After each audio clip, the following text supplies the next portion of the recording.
Gloria a Dios.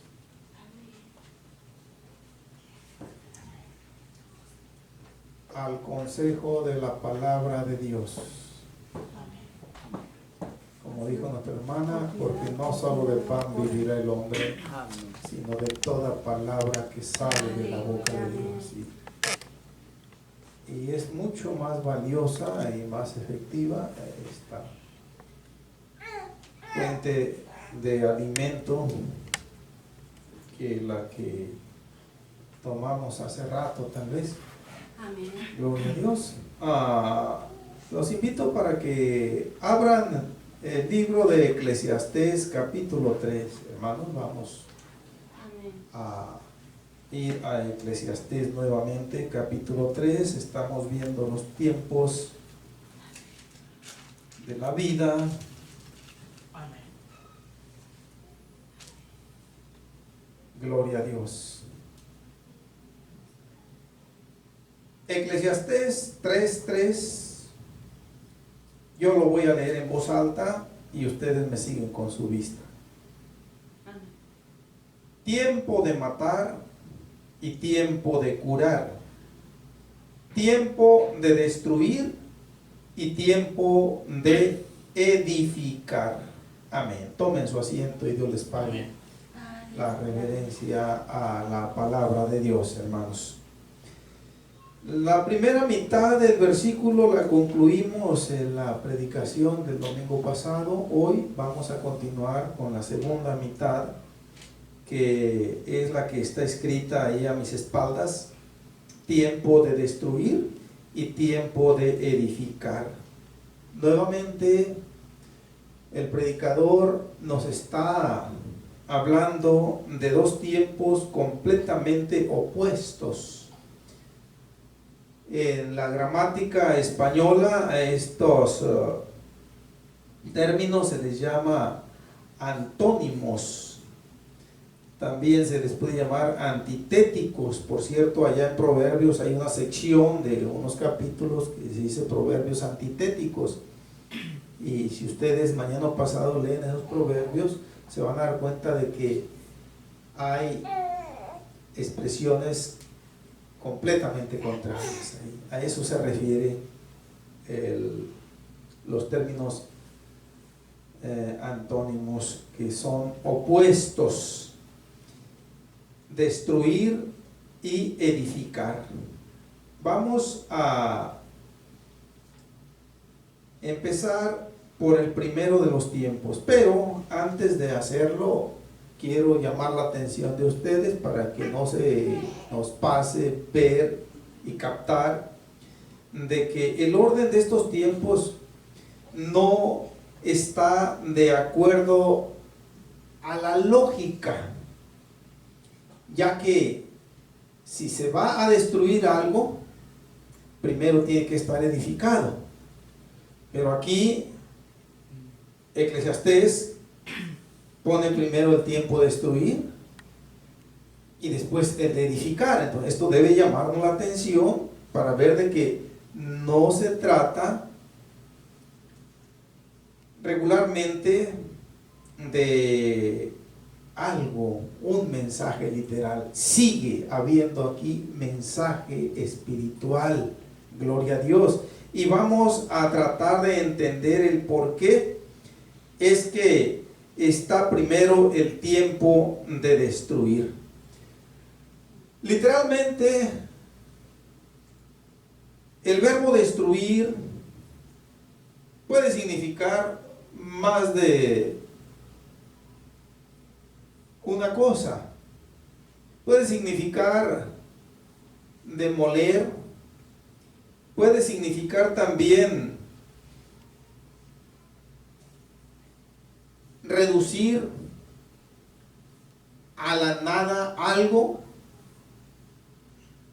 reducir a escombros algo,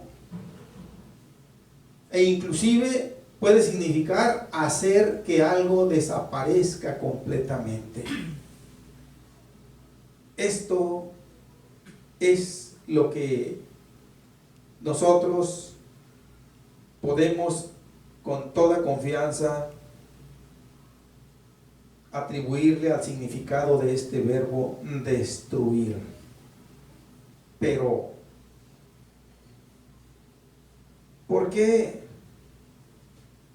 está hablándonos de destruir? Primeramente nos habló de matar y ahora nos habla de destruir. Algo que lleva cierta línea de significado, pero que no equivale exactamente a lo mismo. Y vamos a ver en la palabra de Dios, mis hermanos, cuál es el principal significado de este tiempo destruir.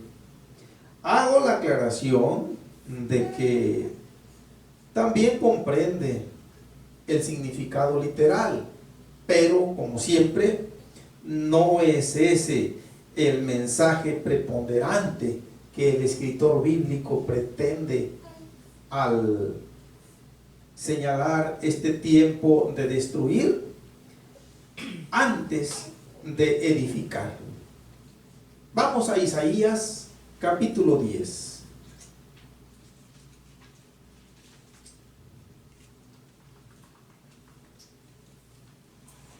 Isaías capítulo 10.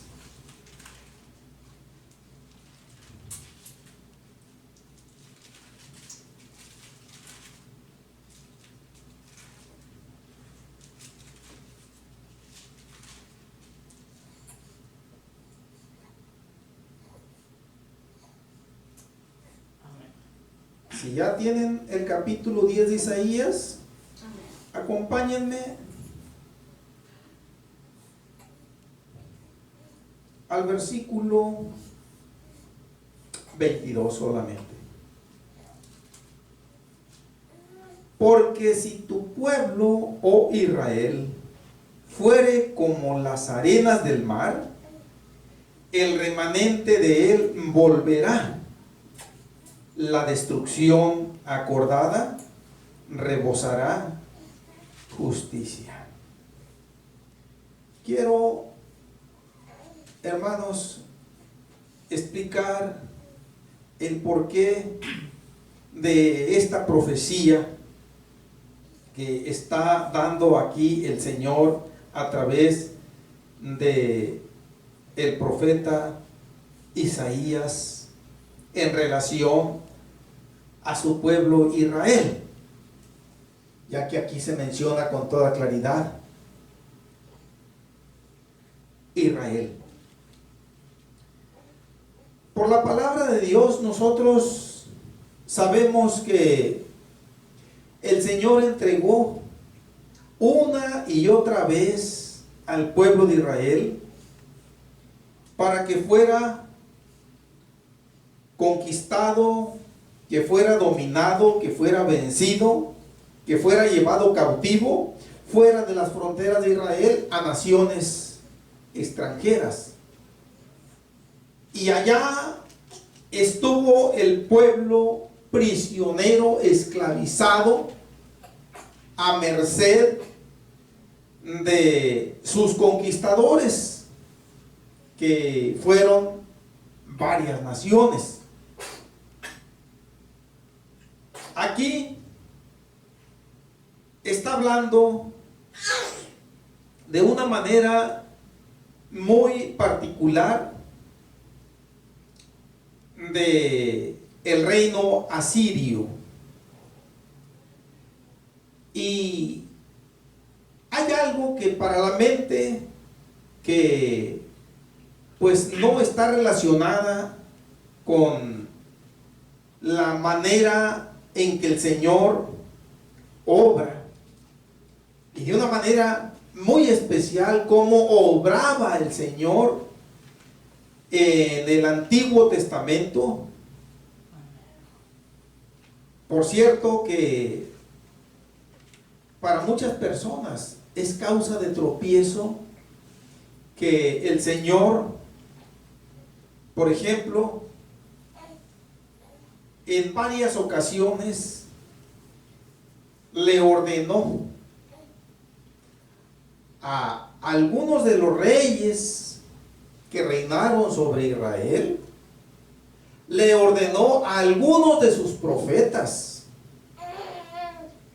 le ordenó a algunos de sus sacerdotes, e inclusive al mismo Moisés, que le diera muerte a determinadas personas, a determinada familia o a determinada ciudad. Y para muchas personas no cabe esta actitud de Dios, que regularmente lo conceptúan en un Dios de amor y de misericordia. Y no puede ser que un Dios de amor y de misericordia ordene que vayan y maten a otros, y que Él lo apruebe y se complazca. Y todavía, cuando esta orden implica matar a mujeres, a niños, aún aquellos de pecho, algo todavía que no pueden aceptar muchas personas. Mi respuesta ante esas inquietudes, porque a mí me los han argumentado de una manera directa a mí, cuando yo a algunos les he hablado de la palabra de Dios, algunos se han ido al actuar de Dios en el Antiguo Testamento. Dicen, yo no puedo aceptar que ese Dios sea un Dios bueno cuando se complace en la muerte del ser humano. Bueno, le he dicho yo a algunas personas, cuando nosotros lo vemos todo desde nuestra naturaleza humana, imperfecta, caída, distorsionada por el pecado, vamos a argumentar esto y mucho más, que no va a ser otra cosa más que una falsa vía de escape para evadir la responsabilidad de comparecer a tiempo ante Dios y ponernos a cuenta con Él. Pero pues Él es el dueño de todo, y Él es el único que tiene la autoridad y el derecho de disponer de la vida de todo, de todas sus criaturas, incluyendo obviamente al ser humano. Y aunque ciertamente quizás no vamos a entender de una manera total determinadas maneras de obrar de Dios, pero de todas maneras nuestra responsabilidad es venir a Él y obedecerle. Esa es la única alternativa válida que Dios va a aprobar. ¿Y por qué digo esto, mis hermanos?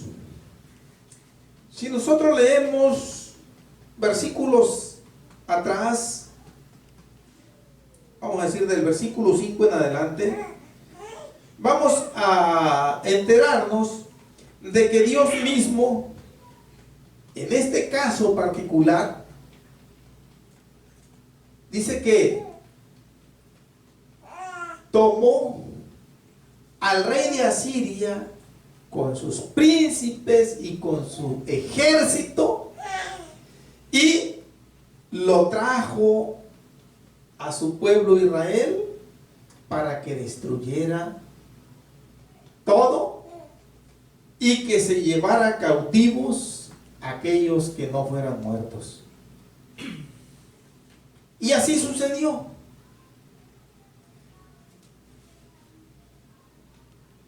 lamentablemente, cuando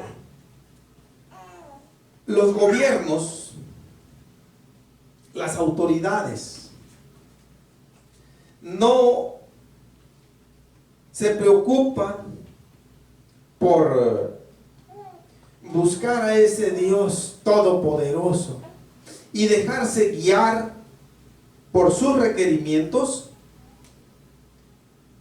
regularmente tienden a pensar de que todo éxito, de que todo logro, de que toda conquista ha sido por su propia capacidad, por su propia sabiduría, por su inteligencia. ¿Qué fue lo que pasó con este rey de Asiria? Dijo, yo salí, dice, y tomé lo que se me antojó, y no hubo quien se opusiera. ¿Por qué? Porque era una de las superpotencias de aquel entonces. Y se lleva cautivo a mucho pueblo de Israel, a mucho pueblo mató, y allá estaban los judíos en Asiria, dispersos en diferentes ciudades asirias, cautivos. Pero el Señor está profetizando en el versículo 22 que leímos, y está hablando de un pueblo muy numeroso, y lo ilustra con la expresión como la arena o como las arenas. Es la primera vez que me toca ver en plural las arenas, como las arenas del mar, dice.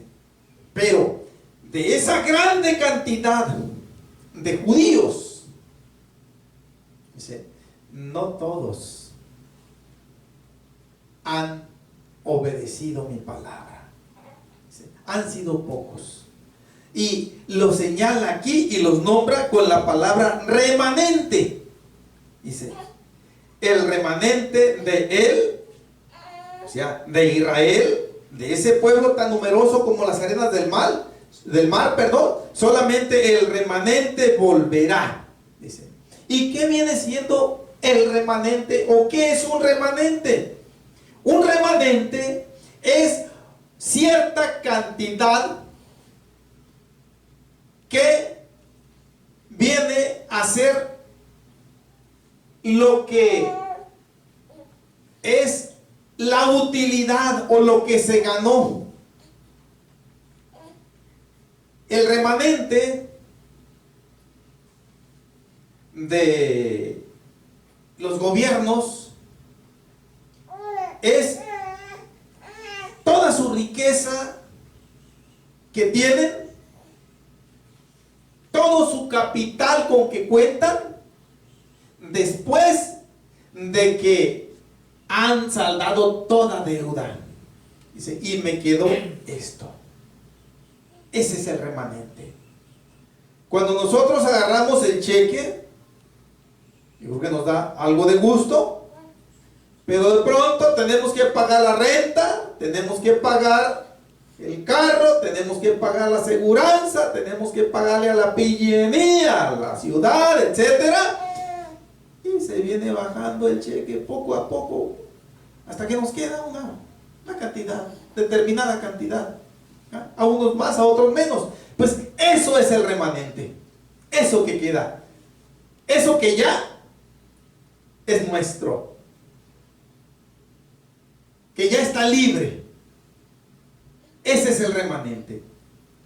Y en este caso, el remanente que dice el Señor que volverá, se está refiriendo de una manera específica a todos aquellos judíos que no se corrompieron en el pecado de las naciones vecinas y que no se corrompieron en la idolatría de Asiria en aquel tiempo del cautiverio en que estuvieron. Muchos se inclinaron a los variados ídolos que había allá.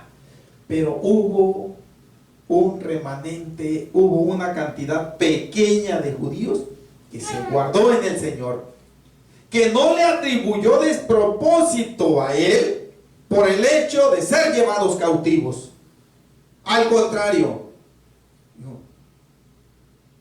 justo el profeta Daniel, en su larga oración, por allá en el capítulo 9, si mal no recuerdo, le dice, quiero leerla, hermanos, porque si la digo así, voy a equivocarme. Ahorita regresamos aquí. Daniel, ahorita les digo el capítulo, les dije que era el 9, pero dejen estar seguros. Sí, es el capítulo 9.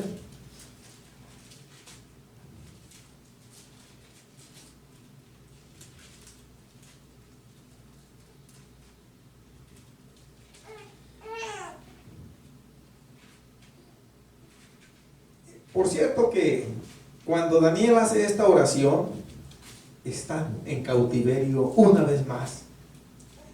Pero ahora están en cautiverio bajo el reino de los babilónicos o caldeos, que también reciben el mismo nombre, viene siendo lo mismo. Y en ese entonces pues estaba gobernando el rey Darío.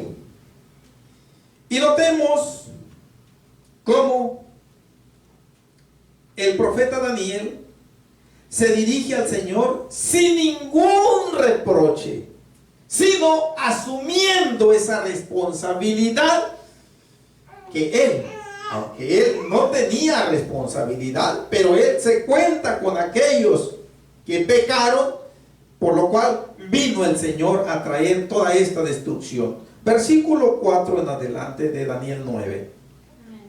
Y oré a Jehová mi Dios e hice confesión diciendo, ahora, Señor, Dios grande, digno de ser temido, que guardas el pacto y la misericordia con los que te aman y guardan tus mandamientos. Hemos pecado, hemos cometido iniquidad, hemos hecho impíamente y hemos sido rebeldes y nos hemos apartado de tus mandamientos y de tus ordenanzas. No hemos obedecido a tus siervos los profetas, que en tu nombre hablaron a nuestros reyes, a nuestros príncipes, a nuestros padres y a todo el pueblo de la tierra. Tuya es, Señor, la justicia y nuestra la confusión de rostro. Como en el día de hoy lleva todo hombre de Judá, los moradores de Jerusalén y todo Israel, los de cerca y los de lejos, en todas las tierras a donde los has echado, a causa de su rebelión con que se rebelaron contra ti.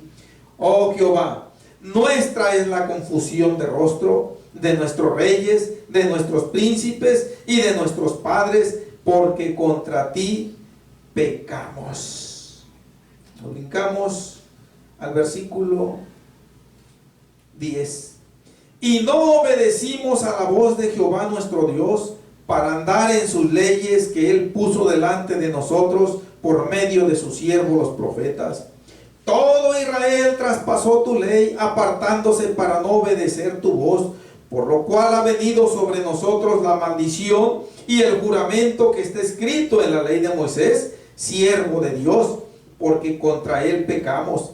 Y Él ha cumplido la palabra que habló contra nosotros y contra nuestros jefes que nos gobernaron, trayendo sobre nosotros tan grande mal, pues nunca fue hecho debajo del cielo nada semejante a lo que se ha hecho contra Jerusalén. Conforme está escrito en la ley de Moisés, todo este mal vino sobre nosotros y no hemos implorado el favor de Jehová nuestro Dios para convertirnos de nuestras maldades y entender tu verdad. Hasta ahí, mis hermanos. Con estas palabras que pues, son demasiado entendibles, es como se expresa un creyente sincero ante el Señor. ¿Sí? El profeta Daniel, nosotros, por el testimonio que podemos ver de él desde el primer capítulo de este libro, sabemos que tuvo temor de Dios. Aún sin embargo, en esta calamidad en que se encontraban, él se solidariza con aquellos que pecaron y se cuenta como uno de ellos. Y clama a Dios y le dice: nosotros somos los únicos responsables de todo este mal que nos ha alcanzado. Y hasta dice: nunca se ha hecho nada debajo del cielo semejante a lo que se ha hecho contra Jerusalén. Y no menciona detalle, pero la historia nos dice, vamos volviendo otra vez a Isaías capítulo 10, mis hermanos. La historia nos dice, mis hermanos, que en aquella ocasión,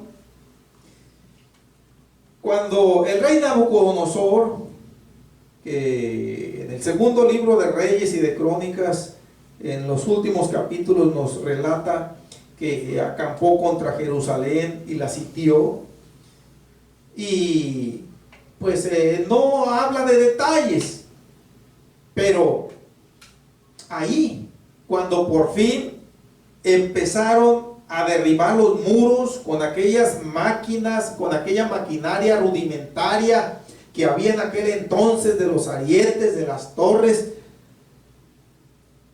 entre otro armamento antiguo, y pudieron empezar a entrar hacia adentro del muro de Jerusalén, iban matando a todos, a mujeres, a niños. Se dice que las mujeres embarazadas las abrían en canal y les sacaban el fruto del vientre. Eso es lo que la historia nos cuenta de ese horroroso suceso. Por eso el profeta Daniel, sin mencionar, sin entrar en detalle, dice: nunca fue hecho nada semejante debajo del cielo como lo que se hizo contra Jerusalén.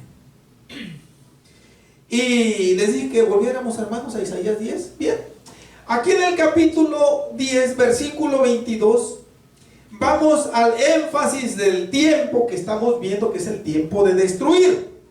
Como en la parte final del versículo dice: la destrucción acordada rebosará justicia. ¿A qué se refiere esta aparente, incomprensible expresión? Que el Señor decidió, en un acto de gracia y de misericordia, a liberar al pueblo de Israel allá de donde estaba cautivo, pero no a todos. Él dice que solamente a un remanente, aquellos que se guardaron en él, dice que los iba a traer otra vez a vivir a sus casas, todas destruidas, para que las volvieran a edificar, a volver a sus ciudades. Pero está diciendo: la destrucción acordada rebosará justicia. Esto, mis hermanos, lo que está diciendo exactamente es que el Señor, para libertar a aquel remanente, Él iba a propiciar acontecimientos mediante los cuales el rey de Asiria, con todo y su poderío militar que tenía en aquel entonces, iba a ser humillado, iba a ser destruido. Y después de esa destrucción, aquel pueblo que había estado cautivo, pero que se había guardado en el Señor, iba a regresar a su patria Israel, pero no iban a regresar igual. Si cuando fueron cautivos, cuando fueron llevados cautivos, iban con temor de Dios, al regresar, iban a regresar con una visión, con una madurez, con una estatura espiritual mucho más sólida y más grande. Y a eso se refiere la expresión: rebosará justicia. Iban a tener mucho más temor de Dios. Pero ¿qué tenía que pasar antes? Un tiempo de destrucción. Y aquí este tiempo de destrucción se está refiriendo a lo literal, a la muerte por otras potencias que el Señor iba a levantar en contra del rey de Asiria, y debido a eso iba a salir libre aquel pueblo remanente que estaba, pues, simple y sencillamente reconociendo que el Señor siempre ha sido más que bueno y que no le atribuyeron ningún despropósito, sino que dijeron también, como el profeta Daniel: nosotros somos los que no obedecimos a tus siervos los profetas, ni a la ley de Moisés que nos diste, y por eso es que estamos aquí, Señor. Y el Señor mira la condición, mis hermanos, de aquellos que esperan en Él, y Él manda tarde que temprano la liberación.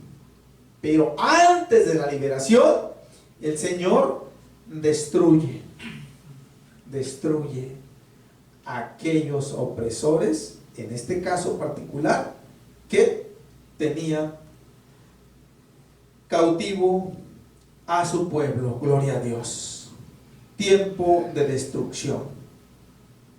Está hablando a un tiempo futuro que se cumplió, ya que el reino de Asiria, de acuerdo a la historia universal contemporánea, fue conquistado y fue destruido. Bueno, cuando menos fue conquistado por el reino babilónico.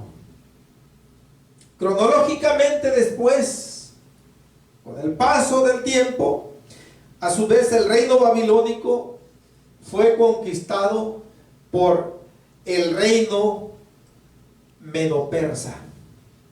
Aquí los tenemos en la palabra de Dios. Por cierto que allá en Daniel 9 vimos en el inicio del capítulo 9 que fue en el tiempo del rey Darío, uno de los reyes de esos reinos, medo-persa. Y con el paso de los años, el reino medo-persa a su vez fue subyugado, fue conquistado y vencido por los griegos, o el reino de Grecia. Y finalmente, después de el tiempo que el Señor tenía señalado para que ese reino de Grecia estuviera reinando como potencia número 1 sobre la tierra, vino el Imperio Romano y lo dominó. Y el Imperio Romano es esa, vamos a decirlo, esa bestia espantosa y terrible que vio el profeta Daniel ahí en el capítulo 7 del libro, que no me voy a meter ahí porque es cuestión de ir a la historia bastante y citas bíblicas, y esto nos llevaría a una serie de predicaciones que de alguna manera ya las he dado, mis hermanos. No recuerdo si desde que estoy aquí como responsable, pero ya las he dado. Inclusive en una ocasión me tocó impartir unas predicaciones por una estación de radio en la ciudad de Sacramento, y por allá tengo algunas grabaciones de esas. Bien, tiempo de destruir. Vamos a Oseas capítulo 13, un poco más adelante. Oseas capítulo 13.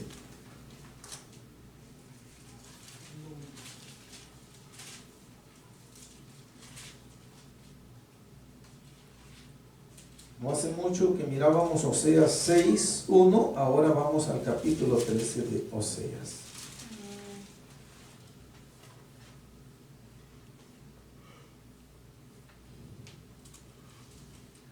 Y vamos a leer una profecía más, hermanos, y con este versículo que vamos a leer, que es el versículo 14, vamos a dar por terminada la predicación de esta noche. El tiempo se nos va muy rápido.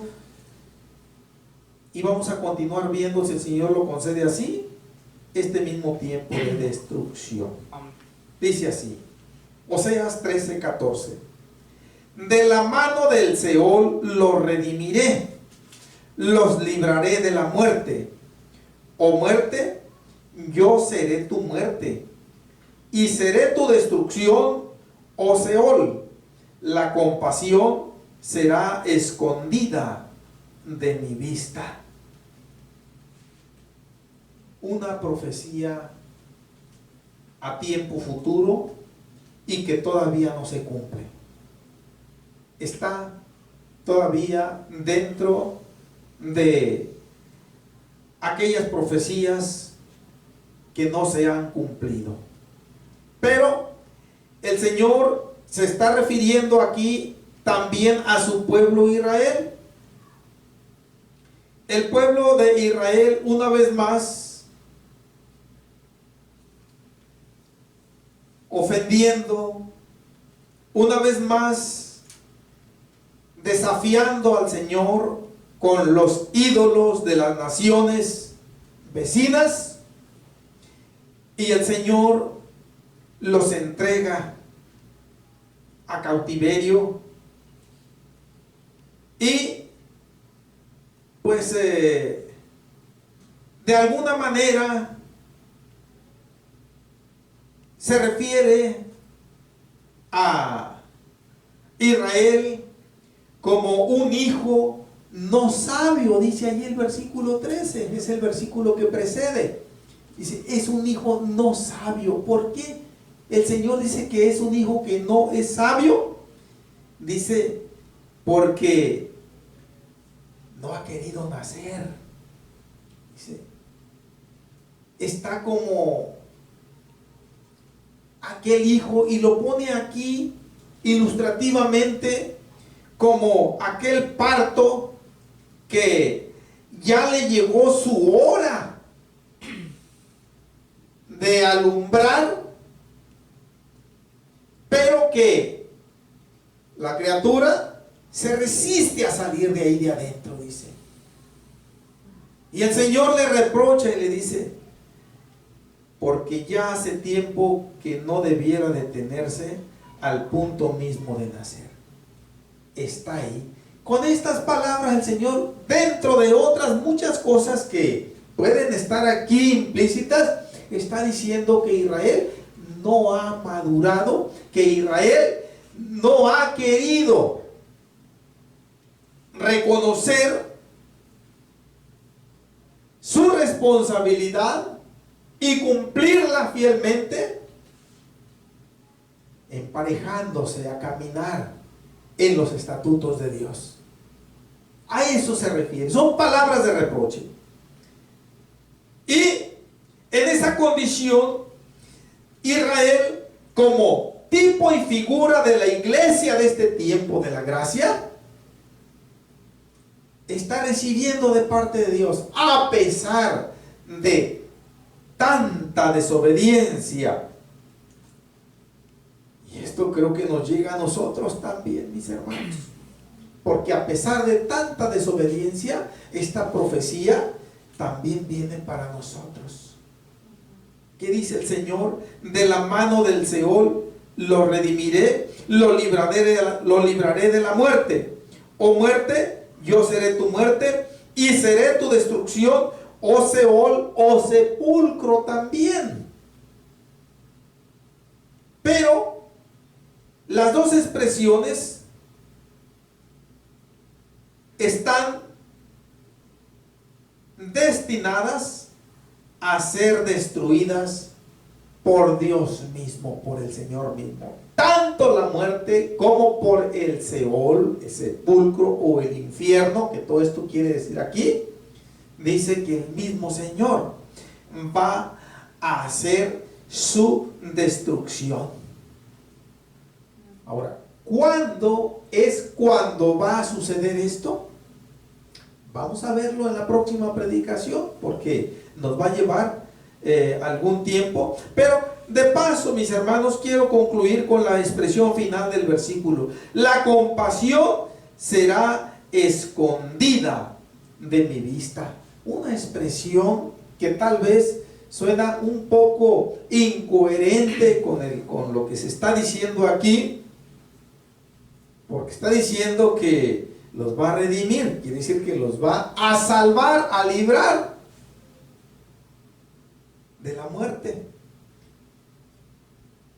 Pero al final dice la compasión, que también es un sinónimo de la misericordia, también puede decir aquí, será escondida de mi vista. Como allá en Isaías 10:22, que finalmente dijo, la destrucción acordada rebosará justicia, o traerá justicia. Aquí dice, la compasión será escondida de mi vista. Y esto lo que quiere decir, allá con palabras llanas, que el Señor no va a tener misericordia cuando esto suceda. Quiere decir que la misericordia de Dios, nos está diciendo aquí esta expresión, va a llegar el tiempo en que se va a terminar. Y ese tiempo en que la misericordia de Dios se terminará, simple y sencillamente va a ser de la siguiente manera. Va a ser con su segunda venida, y esa misericordia se va a terminar solamente para con aquellos que le rechazaron y que nunca aceptaron esa invitación de la salvación. Con ellos el Señor va a esconder de su vista la compasión o su misericordia. Y de algo de esto le hemos dicho a algunas almas. Ahorita la misericordia de Dios está al alcance, está disponible. Pero viene un tiempo en que ya no lo va a estar. Si lamentablemente la muerte sorprende al ser humano viviendo en pecado, ahí se terminó la misericordia de Dios también. Bien, mis hermanos, vamos a continuar con la secuencia de este orden. Está hablando aquí a tiempo futuro. ¿Cuándo es cuando el Señor va a destruir la muerte? Va a destruir el infierno, va a destruir el Seol o sepulcro, que allá en el Nuevo Testamento y en el idioma griego viene equivaliendo a lo que es el Hades. Acordémonos que allá en Lucas 16, en la parábola del rico y Lázaro, nos dice que el rico, estando en el Hades, estando en tormentos, dice que vio de lejos a Abraham y a Lázaro en su seno. Bien, vamos a terminar aquí, mis hermanos.